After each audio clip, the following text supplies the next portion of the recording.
biso na diaspora tosolo na bosolo lelo lobi soki tobongoni kongo na biso ekobonga o kongo na biso ekobonga o kongo na biso ekobonga o kongo na biso ekobonga soki yo ndeko na ngai elongo na ngai bongo na biso to po mentalité na biso échanger biso ba congolais ya diaspora na mikili ya poto kimia nzambe ezala na yo merci na ndenge ozwi temps opesi ngai ngonga oyo mwa miniti oyo po yoka ngai nazali na elikia okozwa mwa eloko ekopesa mayele kombo na ngai Jean Dinsis okoyebi ngai te soki mpo ozali abonné merci mingi na ndenge ozali soutenir j'espère que ozali kozwa bamateya ozali kosunga yo mpe partager yango na communauté tozali bâtir mboka na biso Congo mutu na mutu aza komema bongo oyo ye akoki komema selon ba talent na ye ba capacité na ye ngai nzamba apesanga monoko na ye koloba kolimbola kokabola maye naza nango na mutu après observation na sali na bambula o na vandi na étranger makambu nazali komona ndenge tozali kotambola na kati ya communauté je me dis on peut pas attendre que les pays et s'améliorer ce qui biso tozui grâce ya kovana libanda makambu susu ya mabe sengeli totika toza ko continuer nango makambu malamu fallait tozua parce que toza en contact na yango tozoka yango te alors que kozala utile pour na bomo na biso na bamboka tovandi pe to ko mema yango epai na biso na Congo pour na kosunga bandeko oyo bavandi kuna. Alors nazali koko babongo na série ya tosola makambu ya bafeti parce que na moni ba modèle bafeti na biso ba congolais salemaka je me demande jusqu'à quand toko s'améliorer na bisika oyo et sengeli to s'améliorer depuis longtemps ngana vivre non 27 ans durant na lobelango ndelo bana na anglais one on one tokutana ndeko moko to solo ni échanger mais tout ça la boue mais na mo épidémie penza eza répandu alors loko le to comme la technologie na zui likanisi ya ko lancer podcast oyo biso na diaspora pona komeka bon ko sensibiliser changement ya mentalité na ba aspect ebele non seulement mayamabe mais ya malamu pe soki ezali tokolobela yango toujours pona ko se sensibiliser toujours ya malamu to s'améliorer souci na ngezali congolais individuellement à se développer à s'épanouir retomber kota na famille na ye immédiate pe malembe ekende ti na mboka na biso kosunga bazali kuna tozali bon ko continuer na sujet lelo na kolobela toujours na eteni ya soko ozali organisateur ya fête makamu nini esengeli ko considérer avant vraiment o mibuaka na kosala fête parce que yango nde ezalaka manque ya connaissance makamu naza ko expliquer nde ezali ko justifier à mon avis ba qualité modèle ba fête na biso za koleka lelo na kolobela bongo o etali show ya DJ pe na maître ya cérémonie na préféré na bana na maître ya cérémonie pour kuna pe na moni moi ba aventure et na moni c'est important to solango maître ya cérémonie ezali mutu o akotele maliboso abatu na kombo na yo organisateur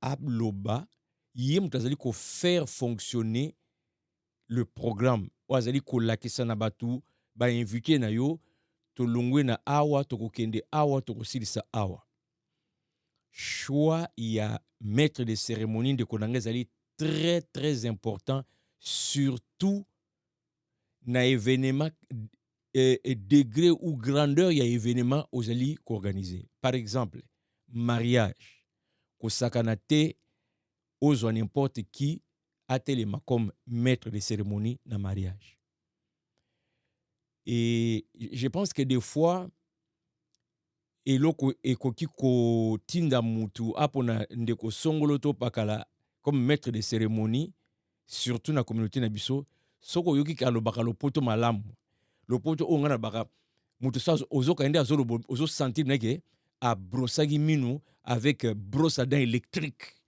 Vous avez un soin, hein, bah très bien, moi, sur demeure, tel le rôle en ngab na zolo fond la mona yamba fufu. Donc mutazolo bondio bate. Ndeko ko sauter, c'est pas parce qu'il parle bien français qu'Azali Azali un bon maître de cérémonie. Non. Maître de cérémonie, ça n'a rien à voir avec Koloba français malam. Quand bien même que et ko sunga pour la communication, mais Ali penza a tout. Et maître de cérémonie faut dans la moto oyo azana capacité il y a qu'on maîtriser public, il y a qu'on maîtriser track, il y a qu'on poto et ça aventure to mona. Na mona ba aventure ba fête yango na zolo likambo. Il faut za mutu oyo ayebi côté le maliboso abato. Mutu oyo akoko zo fête ezalaki malili. A tomboli yango a chauffer yango bosuki si penda donc bato batoki. Ce n'est pas n'importe qui peut faire ça. Onde konanga o mista nanga tika biloko wana. Mariage par exemple nena lobi wana, s'il faut foutre un professionnel à salela yo futandeko. Po ayebi ndenge ya kosala musala wana. Na uti ko kosilisa feti moko nga nazalaki DJ. Ba informer ngai en fait ngane na bengi parce que ba DJ normalement tout linga ko travailler na maître à cérémonie. Bon, nana kozala maître à cérémonie tout solo là ndenge makamuza ah oui maître à cérémonie kozala. Finalement to komi na salle bandeko maître à cérémonie azati. Batalinga ba papa yo sala ngoraka. To sunga mais c'est pas comme ça que les choses doivent se faire. Boz la raté biloko à dernière minute, boz raté bizoazoa. Po ezana bato mususu aloba oui, mais tant ya ko kanisa penza ke nga pena na micro na maboko na tele mamiso bato. Tala, kozala maître la cérémonie ali sécurité hein. Salle il y a 200 personnes, 300 personnes, 100 personnes, 150 personnes. Bato avani va na mon bazo plan côté papa yo aux yeux micro, votre attention s'il vous plaît. O kuna zoloba, o yo azoka mais yo za na besoin attention bato nyozutu. Pourquoi comme sa phrase à liboso on a votre attention s'il vous plaît. Oko miso mino et si jamais au lobby votre attention et que batuko ba bongoli miso na bango ba bani otala ka et ba cameraman ba yeba bandi ko ba cheo ba camera bo miso ga tala muta ko suba na bilamba ko saka na ngoti tikela ba kolo nango bato ba zoa expérience ba simbela yo feti malam maître ya cérémonie. Il faut ayeba ko naviguer na ba point nyos ya programme ayeba interaction na ye na DJ pour te ba ko salelo une bonne animation pour garder ambiance atmosphère. Il faut qu'il ezomata ndeko ko négliger te. S'il faut payer un professionnel à salela yo maître cérémonie ya mariage encore dans les soucis deux choses de valoriser ton argent aux autres dépenser pour na fête wana bande nazo balikamboyo et yami balé par respect de tes invités. Nakena Maria fête moko ya anniversaire, ya anniversaire surprise. Naza nanga DJ comme d'habitude kaka. Okosenga wapi DJ wapi MC. Akoya oya kozala boti finalement boye kuma nakata sala. Ya ko banda musique et c'est ko ki bato bandi okota. Mais naza ta na programme moko tina ibité to okene ni maître cérémonie zape. Ba ibsanga maître cérémonie finalement bana tozo benga bien naza na nzela zo yate lokola koki et puis mutu pe to sala surprise mutu azana ya azo ya déjà na monto bandaka ndeko mutu sala maître cérémonie. OK, bon to se présenter ndeko mbote bon nga naza na sima na yo nazo landa yo makambo za ndenge nini alobi zela nazo ya na ke na toilette comme ça nazo to bana makambo chez moi musique de fond zela mutu soki akangama na toilette ti lelo e banakati na mona so elongia mutu anati finalement mutu to sala la surprise a comme la porte ba meki ko luka wapi MC ba yuzo so ndeko kotsaka ka soki ndenge ni na no c'est akoti si manatu organisateur mais wapi mettre no cérémonie ngo lubeleki nga banaka ndeki toilette bosana kaka oyo ndi mutu bo continuer na ye ba yeringa pe mususu yo mutu ko zo relève winga na zo relève. OK, bon to kene ndenge nini ndeko abulunga na kaka ndengwana et ko koma susu ngali susu na luka ko couvrir pour j'ai vu par cette expérience que bandeko bazali koloba oui nakosala oui nakoloba mais ntango atelemi atali bato nde bavandi masuba na bilamba aleki na ye atiki atiki ata note te ake wapi kosakana te kotelema liboso ya bato koloba soko moni moto azoloba avec aisance engo bateke yo pe soko telemi kosala exactement lokola ye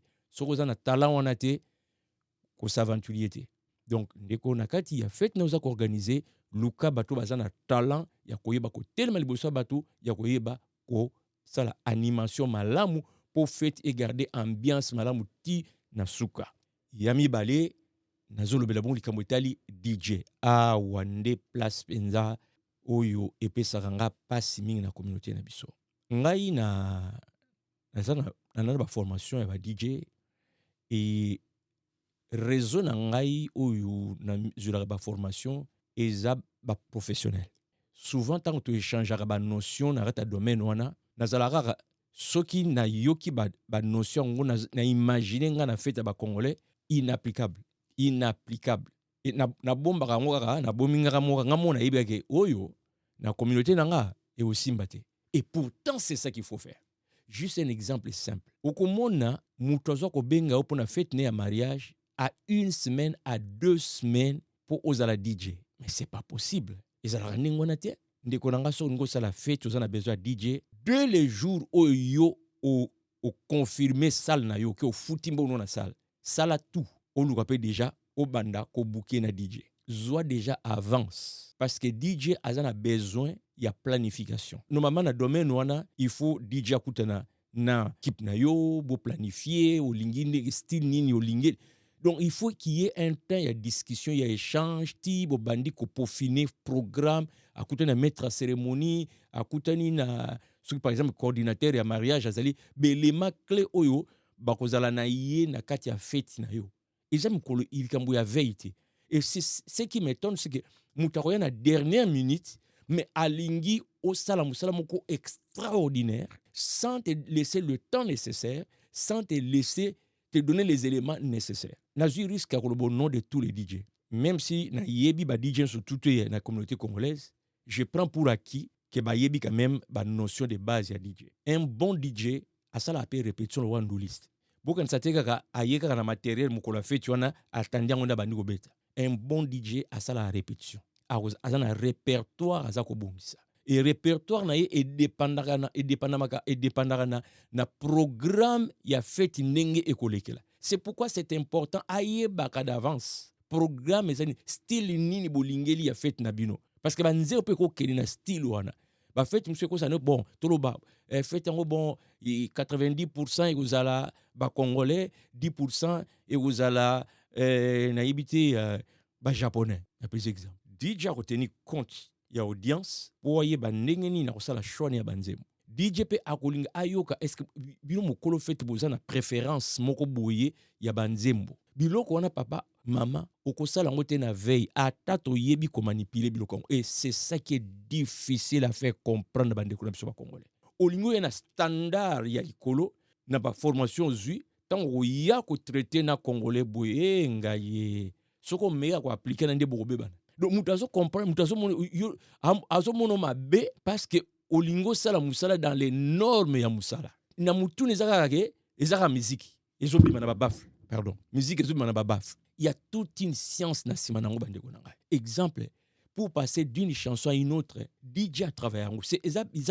bibetela te DJ na tane à répétition ota binzembo yo na nzembo yo et okene bien après oyo na okene bo parce que normalement musala DJ zake dès la première chanson jusqu'à la dernière chanson temps mort ezalité 6 éléments sous ordre il y a maître à cérémonie quoi bon c'est ko katana musique tout ça il kamboué et lo bali kamboué mais ce qui maître à cérémonie a sengi DJ à kata musique DJ il faut à continuer d'une chanson à une autre et c'est là qu'il y a le travail alors ce qui bo pesa qui est planté ce qui bo pesa qui en priorité ti bo ko bimika na dernière minute bo bimse fouter pas mal misabato et moi il est déjà arrivé à plus d'une fois en pleine prestation batu bazoko ya bakolo feti ou bandeko ya su mukolo feti soki ndenge nini ba demande moko ya oyo il devrait m'envoyer ça bien avant mukolo feti ozotala bango bandeko na ngai. Ça fait combien de jours, de semaines, de mois je cours après vous pour popesa nga plan ya soirée na bino to bongisa makambo. Et là comme solangi boye bango bandeko, un bon DJ ayebi musique tanga so betango, il faut que l'atmosphère soit na zéro et zo kende vers chaleur. Donc okoki te kosenga na DJ à n'importe quel moment ba beta n'importe quelle musique. Et comme nga mo mususu bato azoko bina wa donc ambiance se koti kolo feti atindi muto a koyebisa ngai na betele nzembo bo alinga yoka nzembo ngo heureusement nazaki connecté na internet nakende luka ou quoi et ozala banzembo ko lingi pesa déjà parce que to sombaka banzembo to se préparera bien avant mokolo na fête mais soko bimena bato brisque boye. Heureusement, il y a un peu d'internet, mais pas partout. Même s'il y a internet, DJ ayokaka d'abord nzembo avant bêta. Bomoni tant on a ba écouteur, tous ala constamment toujours banzembo. Et puis banzembo na c'est pas que toujours on a moment wana. Banzembo te préparer na répertoire, toujours yokaki suko toujours travailler pour na comme une chanson après une autre. Nzembo yebité okoyokelango et c'est ce qui est arrivé là. Na yebaki nzembo te fona yokelango. Nayoki tempo ya nzembo wana donc rythme wana ya nzembo wana par rapport ya atmosphère nezali na piste soki na kotisi yango sikoyo na obimisa bato tout na piste bobo sana teke musala DJ aiza abinisa bato et DJ un bon DJ akotala ndenge bato bazobina akotala après nzembo na kotisani po na continuer ko maintenir bato na piste. Mais yo bimika rabo c'est pas un nzembo tel puisque yom to fouti DJ encore dans le belga l'autre fois, c'est pas parce que tu payes que tu dois donner des instructions à modèle nyoso kaka. Oui, DJ faut respecter muto embauché mais et ça m'a payé dans l'ordre. Bato bazoko bina nzembo sengi soki na koti yango bato tu ba obi. Et soki bato babimi et souvent ça arrive au kati bato elan bazwaki pona ko zongisa bango sur na piste. C'est soit toyoka MC fois ça la musala ya ko encourager bato ya muko wo donc on lugaso net machine po ezo moto DJ siko comme siko beta nzemu mo ete beta nzemu parce que au BBC et l'ambato zainango yango na baki l'autre fois soki o sali appel à un professionnel collaborer na professionnel wana fait lui confiance à salela o musala dans la règle de l'art pona ko ça na likambo lelo ndeko na ngai soki obengi DJ kozela te na dernière minute pour sona DJ zoatan bien avant de mokolo ozui date na yo ya au réservé salle na yo kutana na DJ il y a tout un travail à faire comme on a DJ te kaka ndenga ye wana abani ko fina ba bouton musique abani ko beta il y a tout un travail qui se fait derrière du moins pour celui qui est un professionnel. C'est énorme comme travail. Et c'est pourquoi je parlerai encore ici au nom des DJ chargé dans lobby pour na yebi charge de travail tout ça nango. Ce qui DJ à lobby na yo pour na sala musana wana, il me faut autant tika makamba olbaki a optuminga. Je vais parler un peu de nous ici en Amérique du Nord. Ba DJ eza ba entreprise. Eza ka petit mot boto na coin bo ayi ba beta asima ma bilokona. Eza entreprise. Donc et fonctionne dans la norme entreprise. Qui dit entreprise dit faire de gains. Donc, ceux qui ont dépensé, il faut dépenser pour ça la gain. Il faut être capable, il y a que se nourrir dans musala wana. Mais la communauté n'a pas si pour comme appelle DJ à temps plein que ça vit na yo parce que on ne valorise pas. Ce qu'on dit au facturer ce que ça prend, mutazo mon au lié. Et pourtant, c'est un travail. Il y a un autre qui sous l'autre fois. Une communauté qui n'a pas de techniciens, une communauté qui est en train de négliger votre talent, vous êtes une communauté pauvre. Parce que les gens sont dans les États-Unis, parce que les gens sont dans les États-Unis, mais ce sont des entreprises qui font rouler l'économie. Et ils ont créé des emplois.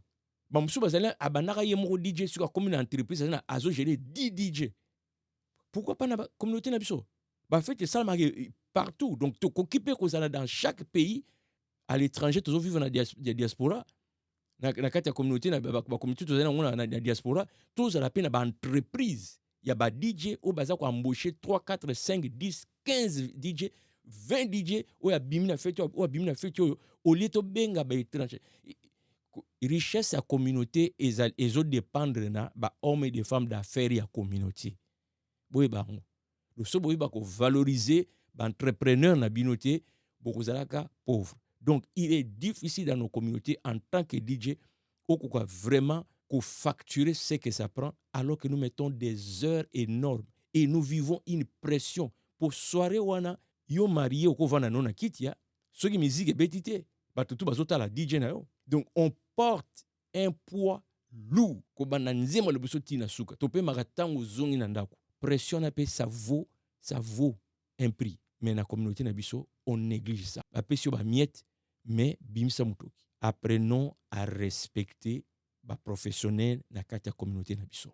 Ndeko na nga na suksi boy décider ozala combattant ya vie na yo nanu. Décider d'apprendre na vie na yo à respecter les professionnels que nous avons dans nos communautés. Bandeko na biso ou bazana ba talent. Tant vous avez besoin de service na bango, pesa bango respect, futa bango mbongo na bango, pesa bango confiance na ndenge esengeli na ndenge osalaka soki ba mundele. Zwa décision na o combattre biloko wana. Soki to continue kosala ndenge wana malembe nakanisi Kongo na biso ekobonga. Biso na diaspora tosolola bosolo lelo lobi soki tobongoni Kongo na biso ekobonga o. Kongo na biso ekobonga o. Kongo na biso ekobonga. Au micro, c'était Jean Ndinsil de Konabino Kouta Bongo, Canada. J'espère que aujourd'hui moi maté ya oyeko sunga yo. Commentez, payez bako kabolongo poto sunga bande komususu. À la prochaine.